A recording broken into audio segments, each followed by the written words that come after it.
There was something very peculiar about Mrs. Trafe today. She looked the same but different. As Joe and Lauren approached the serving counter, Joe realized what had changed. Her loose skin on her face had been lifted. Her nose was smaller, her teeth were capped, the lines on her forehead had been erased, her eye bags had disappeared, her wrinkles had gone, but she was still limping. "Mrs. Trafe, you look really different," said Joe, staring at her. "Do I?" replied the old dinner lady with mock innocence. "Now, what do you two fancy today? Roast bat with all the trimmings, soap souffle, cheese and polystyrene pizza?" It's hard to choose," faltered Lauren. "You are new, are you, girl?" asked Mrs. Trafe. "Yes, I joined the school yesterday," replied Lauren, surveying the dishes and trying to work out which one was the least horrible. "Yesterday? That's strange.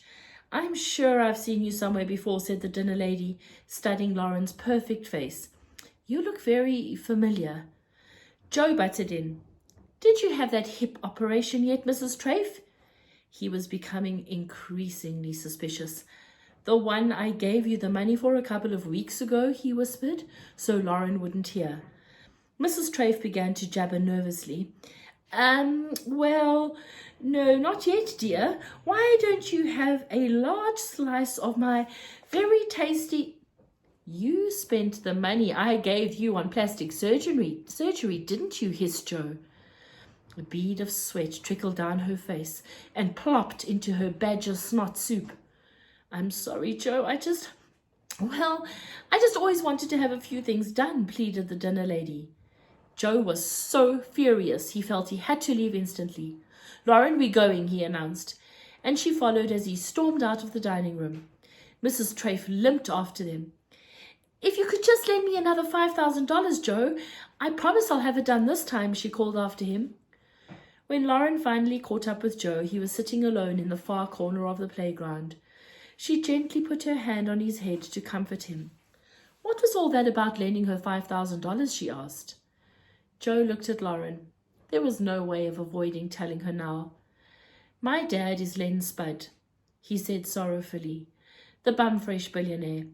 My name's not Potato. I just said that so you wouldn't know who I was. The truth is, we're stupidly rich, but when people find out, it tends to ruin everything." "You know what? Some of the kids told me this morning," said Lauren. Joe's sadness lifted for a moment. He reminded himself that Lauren had still gone for an ice lolly with him yesterday, when she thought he was just Joe. Maybe it wouldn't ruin things this time. "Why didn't you say anything?" he asked. "Because it doesn't matter. I don't care about all that. I just like you." Joe was so happy he wanted to cry. It's strange how sometimes you can be so happy that it goes all the way around to sadness. "I really like you too." Joe moved closer to Lauren. He closed his eyes and pushed his lips together. "Not here in the playground, Joe." Lauren pushed him away, laughing. Joe felt so embarrassed that he even tried. I'm sorry." He quickly changed the subject. "I was just trying to do something kind for that old bag. And there she goes and gets plastic surgery done." "I know, it's unbelievable." "It's not the money. I don't care about the money." "No, it's that she took your generosity for granted," offered Lauren. Joe looked up to meet her gaze. "Exactly." "Come on," said Lauren. "I think what you need is some chips. I'll buy you some." The local chippy was bursting with kids from the comprehensive. It was against the rules to leave the school premises at lunchtime, but the food in the canteen was so abhorrent there wasn't much choice. The grubs were at the front of the queue, but fled as soon as they saw Lauren, leaving their battered sausages sizzling on the counter. The pair stood outside on the pavement and ate their chips. Joe couldn't remember the last time he had enjoyed such a simple pleasure. It must have been when he was really, really little, before the bum-fresh billions came and changed everything. Joe wolfed his chips down and noticed Lauren had barely touched hers. He was still hungry, but wasn't sure whether their relationship had advanced to the point where he could start helping himself to her food. That was normally after a few years of marriage. "Have you finished with yours?" he ventured. "Yes," she replied. "I don't want to eat too much. I'm working next week." Working? Doing what? Said Joe. Lauren suddenly looked flustered. What did I say? I thought you said you were working. Yeah, I am working. Just in a shop.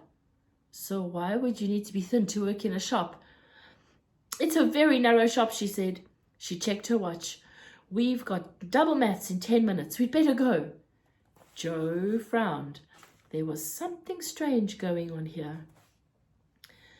The witch is dead, sang a spotty little boy. Ding dong, the witch is dead. It wasn't even registration time, but already the news was spreading across the school like flu. What do you mean? Asked Joe as he took his seat in the classroom. On the other side of the class, he could see Bob looking over at him with a pained expression. Probably jealous about Lauren, thought Joe. Haven't you heard? Said another, even spottier little boy behind him. Spite's been sacked. Why? Asked Joe. Who cares? Said a slightly less spotty boy. No more boring history lessons. Joe smiled, then frowned. He hated Miss Spite and her tedious lessons like everybody else, but wasn't sure she had done anything to deserve losing her job. Even though she was horrible, she was actually a good teacher. Spite's been sacked, blurted Joe to Lauren as she walked in. Yes, I heard, she replied. It's brilliant news, isn't it? I suppose so, said Joe. I thought that's what you wanted. You said you couldn't stand her. Yes, but... Joe hesitated for a moment. I just feel a bit, sorry for her. Lauren pulled a dismissive face. Meanwhile, the gang of fierce-looking girls sat on the desks at the back of the class. The smallest of the group was pushed over in Lauren's direction, as the others looked on smirking. Got any pot noodles then? She asked, much to the amusement of the gang. Lauren shot Joe a look. I don't know what they mean, she protested. Don't lie, said the girl. You look different in it, but I well reckon it's you. I have no idea what you're talking about, said Lauren, a little flustered. Before Joe could speak, a young man in old man's clothes entered the classroom and took his position, uncertainly, at the blackboard. Simmer down, please, he said quietly. No one in the classroom took any notice except Joe. I said, simmer down, please. The new teacher's second sentence was barely more audible than the first. Still, none of the other kids took notice. In fact, if anything, they started making even more noise than before. That's better, said the little man, trying to make the best of it. Now, as you may know, Miss Spite isn't here today. Yeah, she's been given the boot, shouted a loud fat girl. Well, yes, it is true, the teacher continued in his faint monotone. Now, I'm going to be taking over from Miss Spite as your form teacher and also to teach you history and English. My name is Mr. Bread. He began writing his name neatly on the board. But you can call me Peter. Suddenly there was quiet as 30 little brains whirred. Peter Bread, proclaimed a ginger-haired boy from the back. A huge wave of laughter crashed over the classroom. Joe had tried to give this poor man a chance, but he couldn't help but laugh. Please, can I have some quiet? Pleaded the unfortunately named teacher. But there was no use. The whole class was in uproar. The new form teacher had committed the biggest blunder any teacher can make, having a silly name. This is a serious point. If you have a silly name, it is very, very important you don't become a teacher. Seriously, don't even consider it. The kids in your class will make your life a living hell. Now back to the story. Right, said the unfortunately named teacher. I'm going to take the register. Adams? Don't forget Tara Masalata, shouted a skinny blonde-haired boy. The laughter swept up again. I did ask for quiet, said Mr. Braid pathetically. The laughter was deafening now. Peter Braid put his head in his hands. Joe could almost feel sorry for him. This grey little man's life was going to be an utter misery from this day forward. Oh no, thought Joe, we're all going to fail our exams. There's a number of things you don't want to hear when you sit on the toilet. A fire alarm, an earthquake, the roar of a hungry lion in the cubicle next door, a large group of people shouting, surprise, the sound of the entire toilet block being demolished by a giant wrecking ball, the clicking sound of someone taking a photo, the sound of an electric eel swimming up, someone drilling a hole in the wall, jailers singing, or a knock on the door. That last one was exactly what Joe heard at break when he took a seat in the boys' toilet. Rat-a-tat-tat. To be clear, that isn't a knock at your door, readers. It's a knock on Joe's toilet door. Who is it? Asked Joe, irritated. It's Bob, replied. Yes, you've guessed correctly, Bob. Go away, I'm busy, said Joe. I need to talk to you. Joe pulled the chain and opened the door. What do you want? He said angrily, as he made his way to the sink. Bob trailed after him, munching on a bag of crisps. It was only an hour since he'd been eating chips like everyone else, but obviously Bob got hungry very easily. You shouldn't eat crisps in the toilet, Bob. Why not? Because I don't know, because the crisps wouldn't like it. Joe whacked the tap on to wash his hands. Anyway, what do you want? Bob put the bag in his trouser pocket and stood behind his former friend. He looked into Joe's eyes in the mirror. It's Lauren. What about her? Joe hadn't known it. Bob was just jealous. Bob looked away for a second and took a deep breath.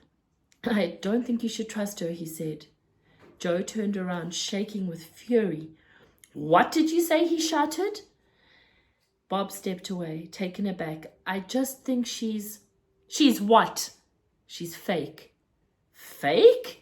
Joe felt white hot with fury. Lots of the other kids reckon she's an actress.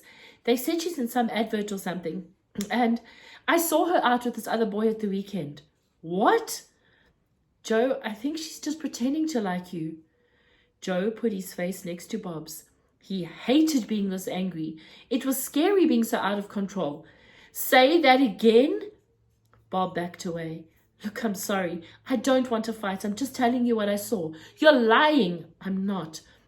You're just jealous because Lauren likes me and you're a fatty with no friends at all. I'm not jealous. I'm just worried for you, Joe. I didn't want you to get hurt. Yeah, said Joe.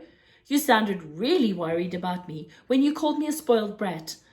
Honestly, Just leave me alone, Bob. We're not friends anymore. I felt sorry for you and talked to you, and that was that. What did you just say? You felt sorry for me? Bob's eyes were wet with tears. I didn't mean... What? Because I'm fat? Because the other kids bully me? Because my dad's dead? Bob was shouting now. No, I didn't mean... Joe didn't know what he meant. He reached into his pocket and pulled out a wad of $50 notes and offered them to Bob. Look, I'm sorry. Here you go. Buy your mom something nice. Bob knocked the money out of Joe's hand and the notes fell on the damp floor. How dare you? What have I done now? Protested Joe. What's the matter with you, Bob? I'm just trying to help you. I don't want your help. I don't ever want to speak to you again. Fine. And you are the one people should feel sorry for. You're pathetic. Bob stormed out. Joe sighed, then got down on his knees and started picking up the wet banknotes. That's ridiculous, said Lauren later with a laugh. I'm not an actress. I don't even think I'd get a part in the school play. Joe tried to laugh too, but he couldn't. They sat together on the bench in the playground, shivering slightly at the cold. Joe found it hard to say the next sentence. He did and didn't want to know the answer. He took a deep breath. Bob said he saw you with some other boy. Is that true? What? Said Lauren. At the weekend. He said he saw you out with someone else. Joe looked straight at her, trying to read her face. For a moment, she seemed to retreat to the back of her eyes. He's a liar, she said after a moment. I thought so, said Joe, relieved. A big, fat liar, she continued. I can't believe you were ever friends with him. Well, it was only for a bit, squirmed Joe. I don't like him anymore. I hate him. Lying pig. Promise me you won't ever speak to him again, said Lauren urgently. Well, promise, Joe. I promise, he replied, and a wicked wind whipped through the playground. Lauren didn't think the petition to get Miss Spite reinstated was going to be popular, and she was right. By the end of the day, Joe had only got 3 signatures, his, Lauren's, and Mrs. Treff's. The dinner lady had only signed it because Joe agreed to get her to try one of her hamster-dropping tartlets. It tasted worse than it sounded. Despite having what was essentially not much more than a blank sheet of paper, Joe still felt it was worth presenting his petition to the headmaster. He didn't like Miss Spite one bit, but he didn't understand why she'd been sacked. Despite everything, she was a good teacher, certainly a lot better than Naan Bread or whatever his stupid name was. "Hello, children," said the headmaster's secretary brightly. Mrs. Chubb was a very fat, jolly lady who always wore glasses with brightly coloured frames. She was always sitting in the headmaster's office behind her desk. In fact, no one had ever seen her stand up. It was not inconceivable that she was so big she was permanently wedged into her chair. "We are here to see the headmaster, please," declared Joe. "We have a petition for him," added a supportive Lauren, holding the piece of paper in her hand demonstratively. "A petition? What fun," beamed Mrs. Chubb. "Yes, it's to get Miss Spite her job back," said Joe, in a manly way that he hoped might impress Lauren. For a moment he toyed with the idea of thumping his fist on the desk to add emphasis, but he didn't want to topple over any of Mrs. Chubb's abundant collection of lucky gonks. "Oh, yes, Miss Spite, wonderful teacher. Don't understand that at all. But children, I am sorry to say you have just missed Mr. Dust." "Oh, no," said Joe. "Yes, he just left. Oh, look, there he goes." She pointed one of her bejeweled sausage fingers to the car park. Joe and Lauren peered through the glass. The headmaster was edging his way along at a snail's pace with his Zimmer frame. "Slow down, Mr. Dust, you'll do yourself a mischief," she called after him. Then she turned back to Joe and Lauren. "He can't hear me. Well, in truth, he can't hear a thing. Do you want to leave that little petition thing with me?" She angled her head and studied it for a moment. "Oh dear, it looks like all the signatures have fallen off." "We were hoping for more," said Joe weakly. "Well, if you run, you might just catch him," said Mrs. Chubb. Joe and Lauren shared a smile and walked slowly out to the car park. To their surprise, Mr. Dust had abandoned his Zimmer frame and was clambering astride a shiny new Harley-Davidson motorbike. It was the brand new jet-powered Vortex 3000. Joe recognized it because his dad had a small collection of 300 motorbikes and was always showing his son brochures of new ones he was going to buy. The Superbike at $250,000 was the most expensive motorbike ever produced. It was wider than a car, taller than a lorry, and blacker than the black hole. It shone with a very different chrome to that of Headmaster's Zimmer frame. "Headmaster," called Joe, but he was too late. Mr. Dust had already put on his helmet and revved the engine. He put the beast into gear and it roared past the other teachers' humble cars at 100 miles an hour. It went so fast that the headmaster was clinging on by his hands, his little old legs dangling up in the air behind him. "Yippee!" cried the headmaster as he and his preposterous machine disappeared off into the distance, becoming a dot on the horizon in a matter of seconds.